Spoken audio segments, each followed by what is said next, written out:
Hello, I'm Amy Lewis. Thanks for tuning in to What Does Good Care Look Like? I'm joined by people with lived experience, sector leaders, frontline professionals and change makers shaping the future of social care. Together we unpack what's working, what needs to change and how we can make good care common practice. We release new episodes regularly, so make sure to subscribe and turn on notifications so that you never miss a conversation. Take care. Welcome. I'm very excited to have you here today, Byron. I think we've got lots of land to cover. I'm not sure where to begin. I know. But one of the most exciting bits for me when we've spoken before is going back to your roots and going back to your mum and how she influenced where you're at now. Yeah. But we've got a long career history to work through as well. So we've got from BT engineer, so your engineering background and brain, right through to care home management and then social work at Birmingham City, and then communications work, HR, the links between health and social care, and how you're supporting behaviour change and social injustice. So we might not get through all this in an hour, but I'm hoping we can touch on points of it. Well, I hope so. And as you know, I'm only 25, so I've done quite a lot in that period of time. Exactly. But thank you for having me. No, it's really nice to have you. So where should we start then? Back with mum. I think that's a really good place to start because mum has been that influence in kind of many different areas. So mum's from Jamaica. She came here in the kind of early 60s and was an auxiliary nurse. So at those times before you had nursing assistants, she was working in long stay hospitals. I think there were two. One was called Barracourt and one was called Fairmont. And I remember these quite vividly. You remember the name? Yeah, because I went there when I was very young. Yeah. I remember going there when my mum had to go and do something. Yeah. So this is way before kind of community care. Mum was in there supporting these very large wards for people that had learning disabilities. Yeah. And actually some of them didn't have any disabilities at all. So it was around the time then some women that was pregnant out of marriage ended up into these long stay institutions or they had no family. Yeah. And I think she found her space of what she was really good at. And that was caring for people. So I can remember being quite young, probably below 10, seeing my mum getting ready for work. And at those days, they used to wear these capes. Yeah. These blue capes. You'll see it. What's it called? Call the midwife. It's on those, isn't it? Exactly, yeah. So if it's, I don't know, what's the name, Florence Nightingale or Mary C. Cole, whichever. Yeah, that was mum. And I think that stuck in my head about, I know her passion for people, but even aside from that, I remember mum, again, I was the youngest of 6, so I would go with mum and she would go to hospitals to visit people that were unwell that she knew. She did that all the time, or she would go to their homes and she would, sort things out. And then she set up her own care home, is that right? Did, so this is really of interest to me because this is at a time when, nationally, this was a big agenda, wasn't it? For moving people out of institutions into their own homes, into residential services in the community. And she was a part of that process, wasn't she? Yeah. So at the time around care in the community, as was described then, she had that contact with the hospital. She was made medically redundant and she just thought she could do it better. Yeah. Yeah. And she did. And she did. Oh, absolutely she did. So, there was only 2 left at home and we remortgaged the house. Only the 2. Sold the house and bought this massive home that could support, I think it was probably 6 to 10 people with learning disabilities. And the first person that came there, and I know we talked about this, was Linda. And I was an engineer at the time, doing my engineering job and going home to support my mum and the rest of the business. So again, I think I was slowly being influenced and pulled away from this work that was all about sucked into social care, mechanics and engineering, because that's what I thought I wanted to be, to about people. Yeah. There was another life lesson about just the power of what you can provide, may it be a physical environment or a social environment. And Linda was one of our first service users or clients that came into the home because, of course, we started to get contracts with the local authority. And there's this story, I call it the velvet dress. Yes. So it's Christmas and she's going home for Christmas. Mum decides to take her to John Lewis to buy this beautiful, she had her money, and it was a lovely kind of bluey, shimmery velvet dress. Gorgeous. And she went and had a lovely time, but what came back was like, Linda's mum was saying, why would you spend all that money? And my mum's opinion, well, why shouldn't you? She's as valued as anybody else. And in a way you could think, well, maybe there's a very kind of medical or clinical thing, they not valued or not deserving. My mum was of the opinion, if there stuff out there, resources, everybody should have the same opportunity. And that was her home. So in the home, the crockery, was Denby. People think, and why wouldn't it be? And they got broken and she replaced them. Yeah. And she was of that opinion. It was a nice home. And I think it was, everybody should have the same opportunity. Yeah. It doesn't matter if you've got a disability. Equal value. Equal value. And I think that's carried through, hasn't it? All of your roles. I think that's why it's a really good starting point, because absolutely you've taken that through your career in every which way. It's about understanding someone else's position, empathizing with them, connecting with them. That's the kind of stuff that I think you operate on a daily basis now. I think you're right. Sometimes in that early period of like the 80s and 90s, you had this model, social model of disability, which was about that you treat people at their chronological age. Yeah. Because we have this thing about mental ages. Yeah, but that actually dehumanizes and it dilutes people's ability. And I was of that opinion. I kind of got that from my mum. We treat people in the way that they should want to be treated. So most of my career is about how do I understand what their need is and what can I do to support them to meet whatever those needs are. So some of that's understanding about the individual. So I've always been enthused about making that connection, understanding what the challenge is, what are the needs, what are the issues, what's the environment. So you're looking for solutions with them, kind of like co-design or co-production in a way with the individual. How did your mum drag you out of engineering then? To have a drink. How did she do that? It wasn't difficult. She just said, would you come and work for me? And at the time, I had left BT and I was working for an American company doing engineering sales. Yeah. And I kind of sensed it wasn't me anymore. Yeah. And I'd also started a course as well. So I started a diploma in theology. So I was having this kind of moment of reflection of where is Byron's purpose? And I think that it was just at the right time. So that enabled me to leave. Went to college and did a residential care home manager's course. And got involved in the managerial aspects of running the 2 homes that we run. Yeah. And what did it mean for you to support people coming out of hospital settings and creating a home for them? That must have been quite powerful. It was. And it was also quite a humbling experience, I think. People had spent a lot of time, and I can actually remember 2 people, and they're not with us anymore, called Dennis and Dennis.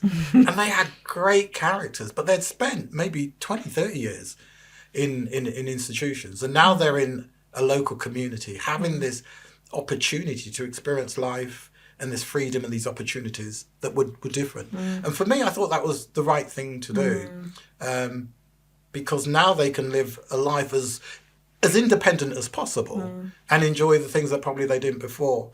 So all the things that we were doing, actually one of the projects, because while I was at college doing this management course, one of the projects that we wanted to do was provide a space within the home that they could call theirs. And I remember designing this conservatory on the end of this house, because it was like a 3-4 story Georgina house. And that became the games room. But that was done in consultation with 8 or 9 people that were in the home. So it was always early kind of person-centered planning kind of stuff. Out of my mouth. There you go. You were doing it already. Yeah, person-centered planning. Absolutely. Yeah. Brilliant. What's the needs of the individuals? Yeah. And probably co-production as well, as we'd call it now. Yeah, absolutely. So from there, you moved on to Birmingham City Council. Yeah.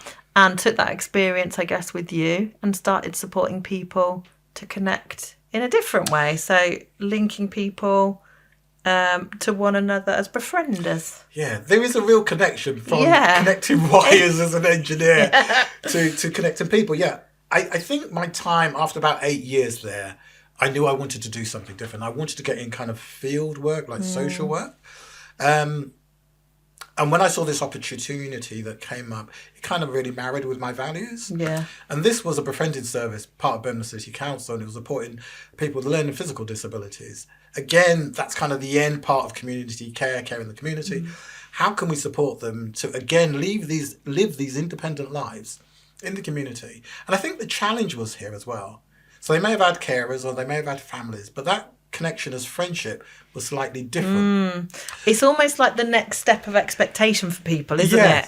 Like, okay, people, if we think about Maslow's hierarchy of basic needs and all of that stuff, like to have a stable base, to have a home, a shelter, somewhere to be warmth. And the next thing is actually connecting with other people and having friendships. And so you were creating that now. And it's interesting. So there's this model called the model of inclusion. 9 principles of inclusion. And one of them is all means all. Yeah. So all means actually I am part of, I'm in, like everybody else is. And it was that. So my work there was, how do I support somebody that wants to connect with somebody else and do things that they have a common interest? So there was some kind of matching. And there was a little bit of a joke about it. It's a bit like a dating agency, dating disabled people. But it was about how do we connect friendships? And we did a lot of work. So my work was to go out and see that person that had a disability and just find out who they were, what they're about, what they like, speak to their carers or their parents. And then I would then speak to a volunteer. Now, these volunteers came through a process of kind of, CRBs and all that process would have been then. And assessments. And then we would then, again, there was, understand maybe a power dynamic. So we would go to the service user and say, here are some people. They kind of have similar interests. What do you think? And eventually would come to a decision. Yeah. I mean, I know I had some connections that 10 years, 15 years. Wow. They've been with them. And they would do all kinds of things. They'd sometimes go with their families on holidays, trips across the country. I can't remember one guy, because we had such a profound connection. His name is John. And he lived in Sutton Coldfield in one of Leonard Cheshire homes. And he really was my inspiration. So he had multiple sclerosis. He was quite severely physically disabled and used the communication aid. And there's actually a picture which I've still got of both of us in hysterics as we're talking through. And I remember linking him with this guy that lived locally that worked for Jaguar Land Rover. Oh, yeah. And they would go to the football match or they would go to the park.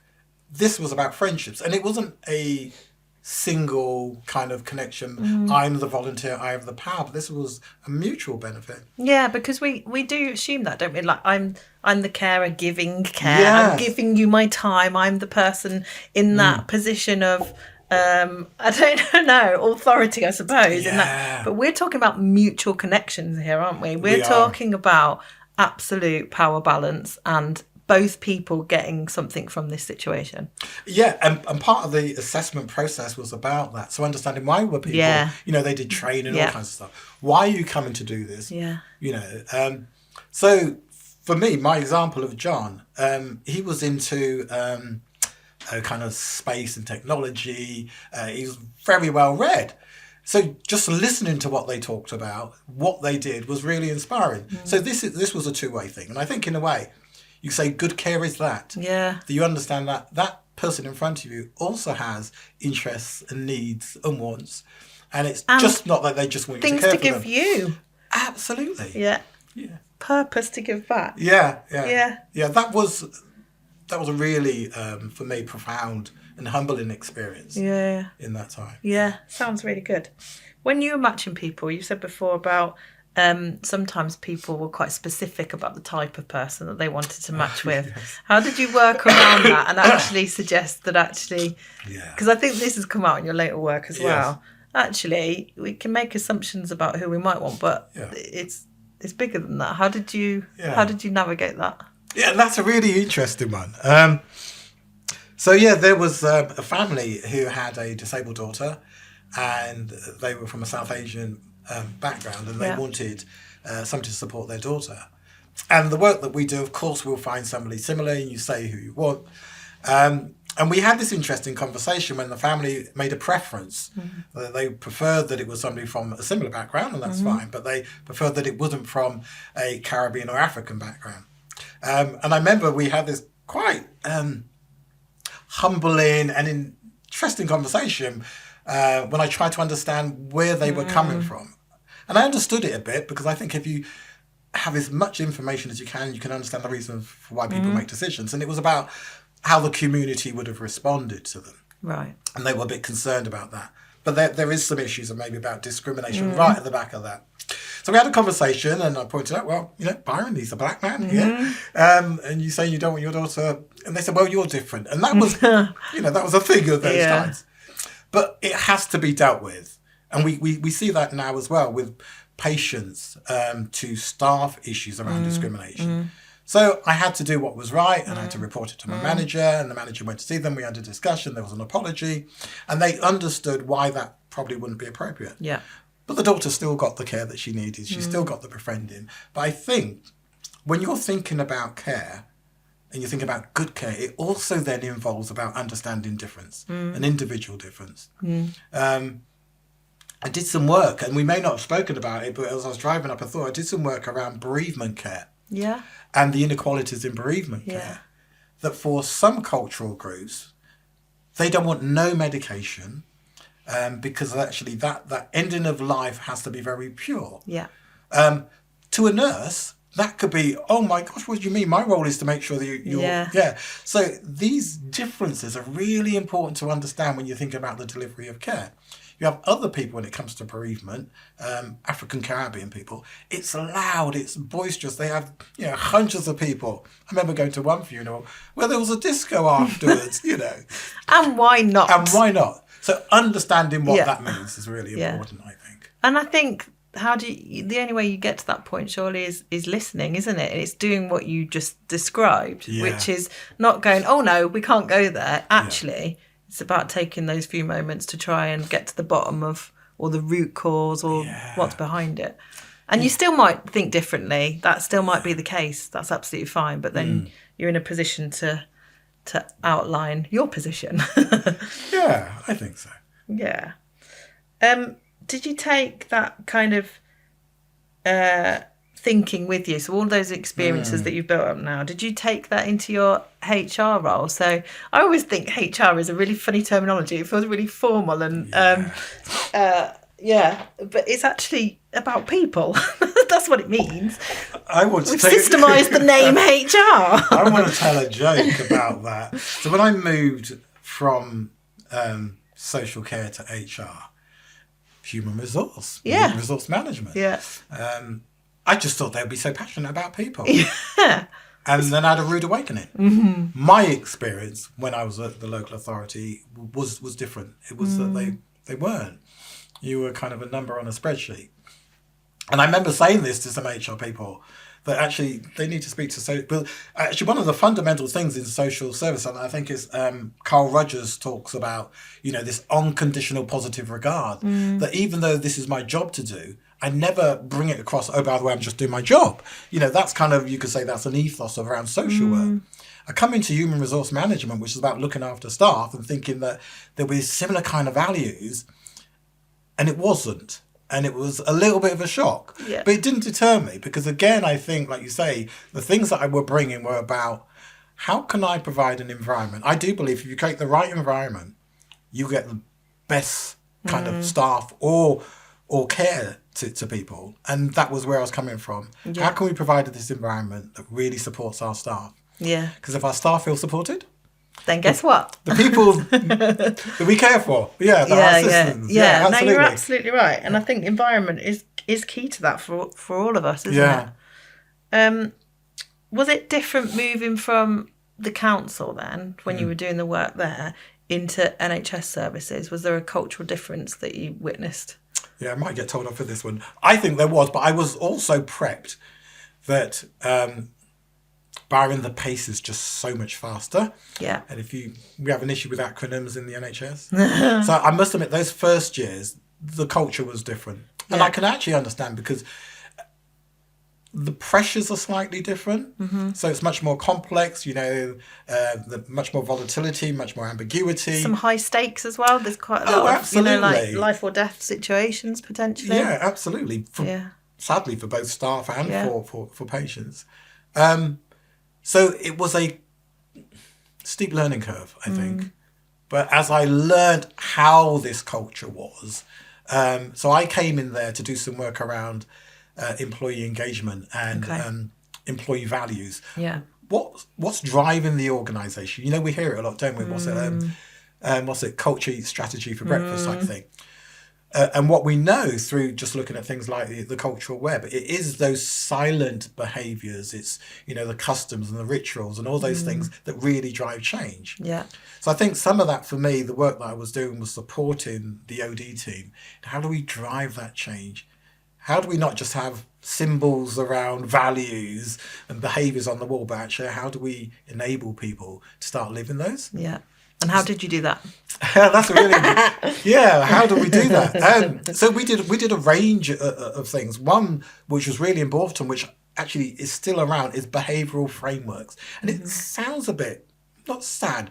What do you mean? Adults don't know how to behave? But now when you put it within a system, we're thinking about system structures within an organisation, and you've got pressures from maybe patients and staff and all those issues. How would you as a leader still perform? So we had to create a behavioural framework. These are the behaviours that are linked to these values that we want you to demonstrate, and we'll support you to do that. And these are the behaviours that we don't want you to demonstrate. So it's been really kind of transparent and really clear in the language. And then it was also about who's delivering that. Again, there's some work around kind of nudge theory. So understand who's the right person that's going to deliver this, that's really going to have an impact, that I'm going to start saying really simple things. For example, when I come into the office in the morning, I see my colleagues, I'm going to say hello. Yeah. Because we had some teams that didn't have that connection. They just didn't. They didn't do that. And again, we know the research tells us if you've got a really supportive working environment to staff, particularly frontline staff like nurses, it correlates to the impact on patients. Yeah. Patients actually sense and feel the difference when their staff are supported. Yeah. And if you're coming in the morning and you've got this toxic environment where no one's speaking to each other or acknowledging one another. Yeah. Just saying a simple good morning, how are you? Then that behaviour replicates surely with patients, because why would you acknowledge them or say hello to them? Yeah. Yeah, that's very, very, very simple, but very important. Lots of different interventions to support staff to start to, and it's not just doing it because I'm being told to do it. Yeah. So there's some learning about what's my responsibility in here. And actually some work, we were speaking downstairs, some work I'm doing with a local trust. Yeah. We have these three elements around accountability. So you have kind of professional accountability. So maybe your NMC or your, British Medical Council, BMC. But you also have an ethical accountability. What's fair? What's just? What's proportional? How does it line with me? And then the last one is a kind of a moral accountability. So are my morals now the kind of preceding factor to the way that I behave? And if it's impacting at a negative level, then I need to be aware of that. So I think as leaders and people, we're thinking about all those things in the context of a system in a local authority or in an NHS. And this is real kind of deep dive behaviour change, isn't it? Like really unpicking our own internal bias and working out how that is affecting the way that we deal with the world and we communicate with others. Yeah. That's my passion. I'll try not to get onto the No, go for it. I want to hear it. And I think you're right. So for me, the starting position is that for a long time we've said unconscious bias. Yeah. And that therefore sometimes takes away the responsibility. Yeah, it's just something happening in the background. I'm unconscious, so I don't need to do anything about it. Got you. When you look at the research and science, it's cognitive. It's a cognitive bias. And it sits with rules of thumbs like heuristics. Heuristics is that the brain is very efficient and it's trying to look for things of similarity. Yeah. So, for example, use myself. So it sees Byron, he's a black man, so he must like reggae music, or he must do this, or he must have this. Yeah, I'm trying to associate with. Absolutely. So you get these associations. Yeah. It's heuristic. And the thing is, again, it's not about blame. Everybody has bias. You know, I've come in this room, I've met 4 people, I've already had some biases. I'm framing already. Yeah. So it's slowing down. And Kuhneman wrote a book about thinking fast, thinking slow. Yeah. Daniel Kuhneman. Yeah. And that was it, is these 2 systems. So when we slow down about what we're thinking and what we're saying, we start to question, is this opinion that I brought up about Byron true or not? Rather than going from what I have been culturated, nature, nurture, society, that kind of stuff. So what we're trying to do now in this space about if we do want good care, we have to go all the way back to ask the question, what's creating the care that's not as good? What's are, the predeterminants or the antecedents? What do I believe to be true about that? And it's trying to starting from that position and then coming forward again. And I'm guessing we've talked for a long time about values-driven recruitment and stuff like that. Yes. I'm guessing like this would be really, really helpful in that process. Yeah. I have a lot of, it's probably too many opinions. But I do think there is a shift away from the traditional process of recruitment. And actually, I'm quite passionate about this. I was just thinking about that. So we've done the things about diverse panels. Yeah. But that also has kind of stumbling blocks to it. So particularly in local authority or NHS or probably further afield, if I'm the person that's available on the day and I'm on that panel, I could be of a lower grade, but we're recruiting a higher grade. There's then a power differentiation in that. I may not feel comfortable to speak up and say, actually, can I just question the decision making? Because we know what happens in those spaces. Not all of them, but some spaces. So I think there needs to be a shift. We're seeing different approaches, so like development centres, because the NHS and local authority will say we have, anonymised the process. Yeah. You can't see these details. But what we don't know, our brain then unconsciously starts to create a figure of who we think they are. Yeah. So we actually kind of put somebody back into that place. We create our own little persona. But you can see maybe through which university they went to or the school in it, and you can know it. There's bits you can guess around age and stuff from background all sorts. So we make our own kind of interpretation and that becomes a bias in itself. Yeah. So I think there are other routes to doing that. Of course we need, and I am in agreement with the kind of the positive action approach.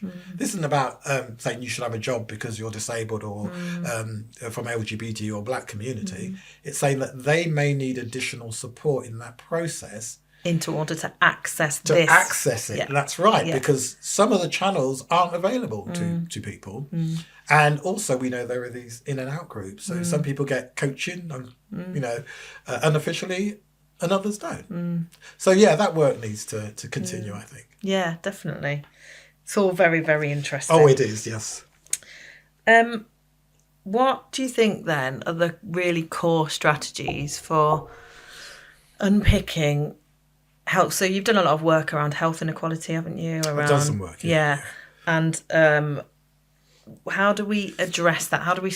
When thinking about some of the projects that you've done, going into those situations, how do we look at approaching that, unpicking that, working through that behaviour and getting to the point where we have got equity of access? Yeah.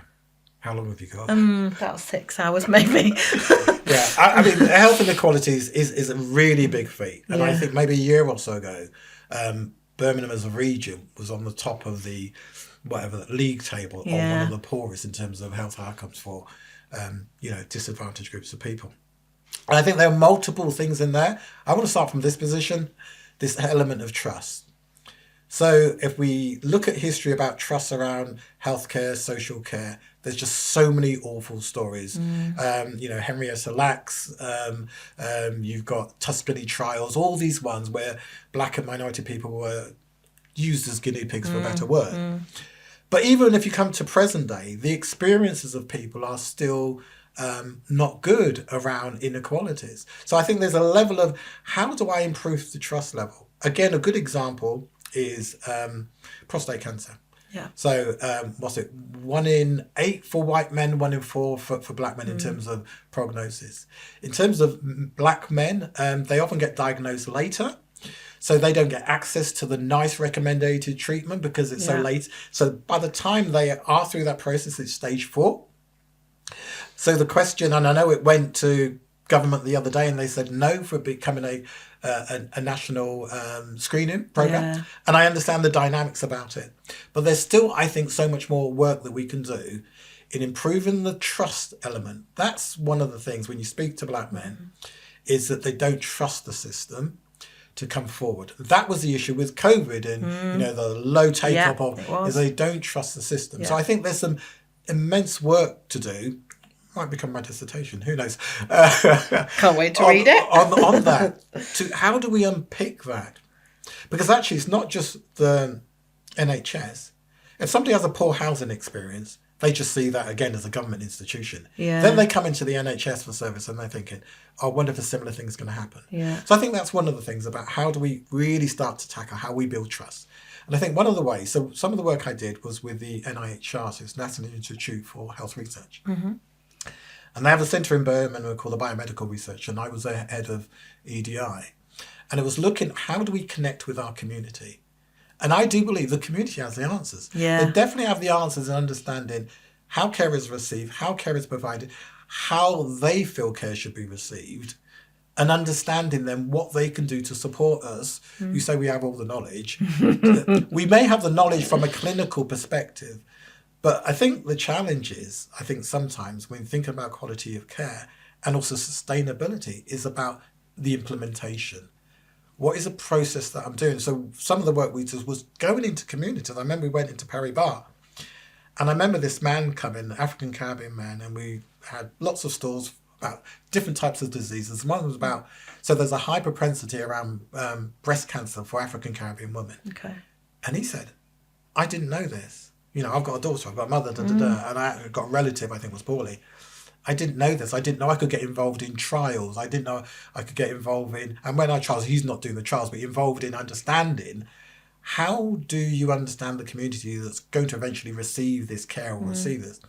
And as a man thinking about his mother or his sister or his wife, he didn't know that he could be involved. So there is some work to be done, again, I think, about how do we really connect with communities. Do you think the neighbourhood setup is going to help that? Like moving things more local and less hospital based. Do you think that will help that process? Or do you think it's a bit deeper than that? It's not just about moving, to have a visible community hub, for example. Yeah. It's about how you're then reaching out and accessing that community. I think it's both. Yeah. I know when I was at the trust they opened up a couple of these diagnostic centres. So they're not in the main hospital sites, but they're kind of linked to surgeries. So I think that, because again, the challenges around the health inequality is about access. Do I have to go, I know, remember moving a cancer service from, say, Solihull to somewhere else. So now do I have to travel double the distance? Yeah. I'm a single parent. Yeah. I have to use public transport. All those things come into play around access. So I think that, yes, there is something about this kind of neighbourhood provision. I agree with that. But we also need to make sure we're doing that consultation with the people that are going to receive the service. About being done to or done with, that co-production. Yeah. And again, it just brings us back to connection, doesn't it? Like it is absolute. There's no magic wand here. This is about sitting with, connecting to, listening to. Yeah. And like you say, people have the answers if you listen to them. And I'm conscious that I think organisations are trying to do that. Yeah. We live in such high demand, I think, era at the moment for both social care and healthcare. So I don't once kind of think that it's a simple solution, because it feels each year you hear, we come to January and it's that flu season, pressure. Yeah. It hasn't changed for the 9 or 10 years I was in the NHS. So we know it's challenging. But I think we just need to question again the processes that we are doing. They're enabling some of those changes that we want to happen. When all of our staff and all of our teams really are so busy. I'll let you have a drink first. Yeah. Try and make sure that cold doesn't come. Yeah. When all of our staff and all of our teams and all of our leadership are so busy, how do we ask, or how do we get our leadership to connect with the staff teams that they support, with the people around them, and maybe prioritise that connection rather than process and the bureaucracy that we love to create? It's a really good question, and it's a difficult question. It's maybe a difficult answer. Yeah. So what comes to mind? This morning I got through the post my people management monthly booklet. Yeah. And on the top of it, it more or less says that people-focused organisations are 4 times more likely to be productive and succeed than their peers. So this whole thing about people-focused leadership, and there's a whole theory behind that, is saying that it is more successful in driving, you could say, cultural, organisational change that produces the outcomes that we want. So I think that there is something then to be said about what are leaders doing that's going to enable it to happen. I spent some time working for Birmingham Solihull ICB, and I had a piece of work around inclusive leadership. And what we could see that was one of the things that both staff were saying that we knew needed to be more tangible is the visibility of leaders. Now, this visibility isn't just that they walk down the corridor. This is about visibility with connection. And it links into actually the Kate Granger, my name is thing. So do you know the name of the people in your organisation? No, you don't have to know because some of them are like 20,000. But within the vicinity that you work in, are you making those real connections with those groups of people? Yes, you have to balance that between, of course, the organisational needs. But I think the challenge is if process becomes the dominating factor, we know full well that has a detrimental effect on staff outcomes, on patient counter, when it is just being pushed about process. And we see this time and time again. I have fortunately done cultural reviews, and I'm doing one at the moment in the northeast of the country. And when you look at the outcomes from that, what we hear from the staff is saying, the leaders are not visible, we are not heard, it feels very top heavy, we have the staff pressures, but it feels like we just see more leaders coming on board, and it feels like we're not listening to. So I think, and trust me, I know from my small experience of leadership, it is a tough task. But I do think there's something in there. I think if you spend time in building your people and building your team, they will have your back. They will. And you get so much more out of people that are loyal to you, that trust you, that kind of see the vision, that want to drive that through. And in health and social care, we need so much from our people, don't we? We need them to deliver so much. So we have to float that into them, I think. That's the psychological contract. And we often say that, staff are connected often to their local manager, to their local leader. It's that relationship, and that's the one that we're focusing on.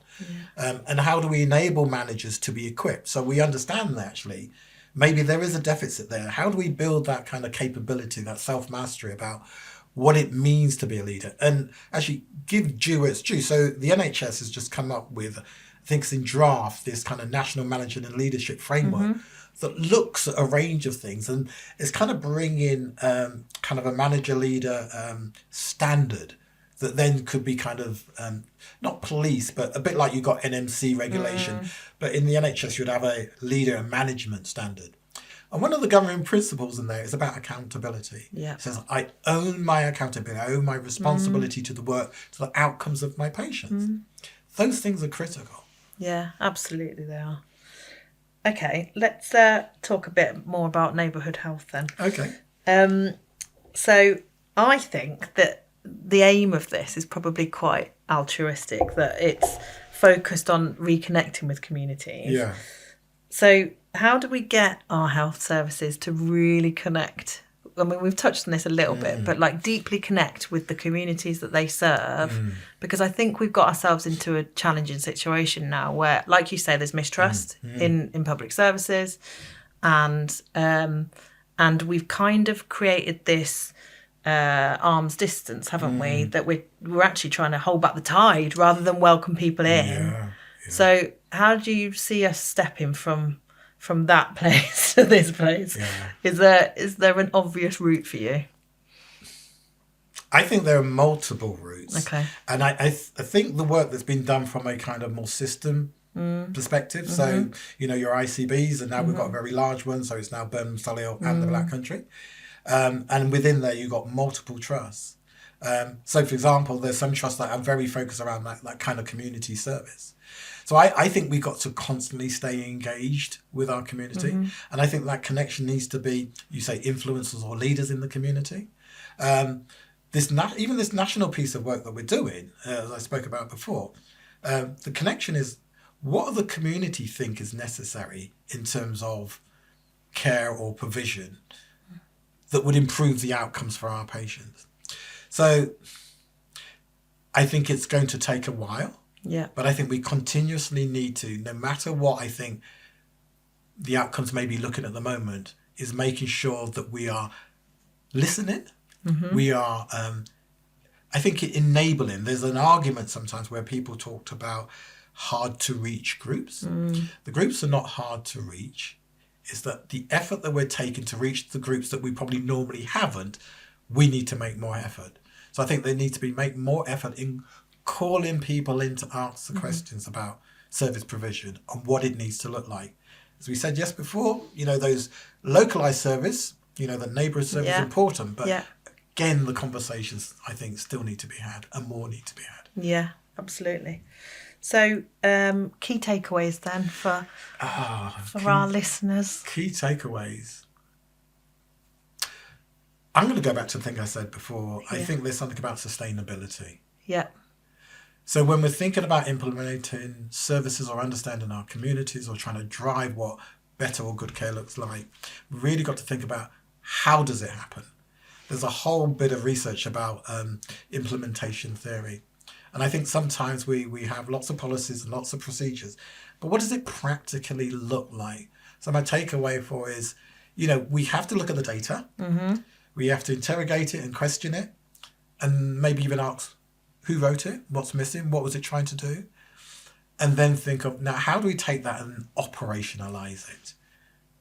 And who's involved? Like we talked about, like the co-production and the co-design. Yeah. So for me, it's about implementation. Because in my experience, when I've been doing policy or process, I think the hardest bit, I can write the report. I used to write the Workforce Race Equality report. Lovely theory. Absolutely. How do we now make that work? Yeah, that's it. And how do we then evaluate and question that it's had not an outcome? I have to get this right. Yeah, it's not an output. So an output is like we've done the intervention. The outcome is how I felt from it. So do my patients or my staff feel that the implementation or the intervention I've done has improved the service or has improved, the experience of staff? So when you look at next year at the staff survey, you'll see an increase of, marginalised people are having a better experience. So that's my takeaway. Really focus on that implementation, I think. Yeah, I think so. And that's where you just need to get stuck in, isn't it? Yeah. Like you've said, go and listen. Go and listen, get connected. Yeah. What would your mum say is the key to good care?